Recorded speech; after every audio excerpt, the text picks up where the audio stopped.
So let's go ahead and we'll start with the first question here. Just kind of talk about some of the things that you live by every single day. One of the things that I live by every day is trying to enjoy myself. I think the difference between a job and a career is a job is something that you have to go and do, whether you want to or not. A career is something that you want to go to. So I have to be kind of happy with where I'm at. I got to make sure I get a good night's sleep. So that means go to bed at 6:30 at night, get up at 1:30 in the morning, and be at work at 2 o'clock. So something that I live by every day is trying to make every day count and make every day different. Cool. And where did you kind of like get that whole mindset from? I don't know. I think everybody has kind of a different work ethic, I guess. So kind of one of the things that I do every day is, I kind of don't like to think that I work for the TV station or that I don't really work for the people of the Quad Cities. I work kind of for myself, so that every day when I come into work, more importantly when I leave work, I got to make sure that I'm happy with what I've done at work. And then that lasts throughout the entire day, through the night, and then until I get to work the next day. Cool. So what kind of motivates you then? To get you through the day, because as we all know, you have days that are easier to get through than others and everything. So what's like something that keeps you going? Despite what may be going on, positive or negative or anything like that. One of the cool things is being doing weather is I think that motivates me is the weather is different every day. There's no possible way to get bored. Today's weather is different than yesterday's, and tomorrow's is going to be different than today.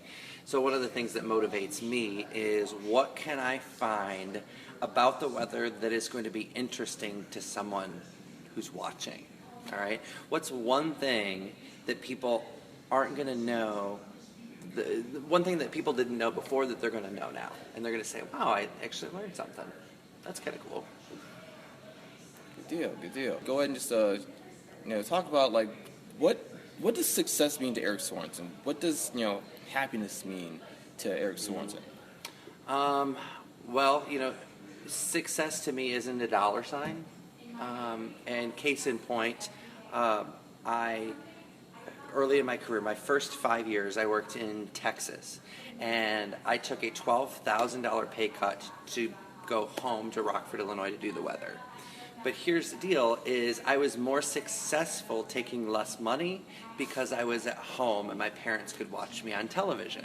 So that's where I learned that success is not about how much money you get paid. And obviously we're in television and everybody thinks broadcast television is all Hollywood when it's really not. So success really isn't money factor. For me, success is trying to figure out the weather and getting it right. Okay? Failure for me is getting the weather wrong.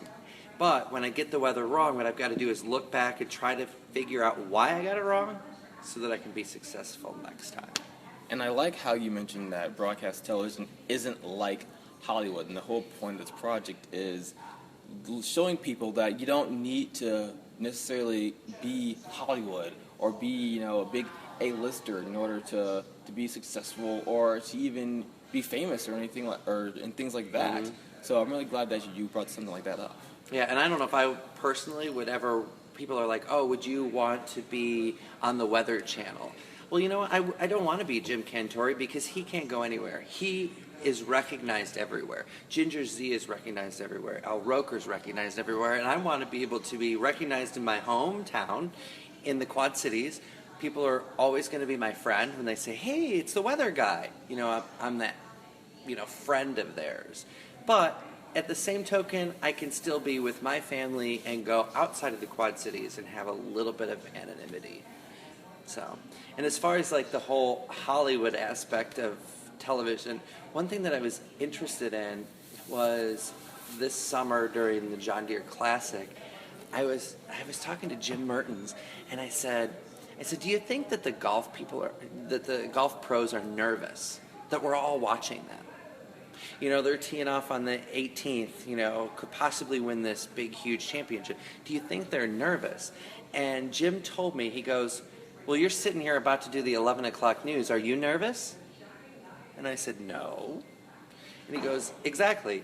You may only do this live shot once a year, but you're not nervous. You hope that it's going to be perfect. You're going to try your hardest to make it perfect, the best that you can do. But if it's your job, if it's your career, you're not going to be nervous at it. You're going to use your talents. And I thought, wow, that means that Jordan Spieth probably wasn't nervous, but I was nervous watching him. You know, it was just kind of interesting that that perspective was there. You know, like the president, when he gets up in front of the cameras, he's probably not nervous because that's his job and he's good at his job, right? So I thought that was cool. It's really cool stuff.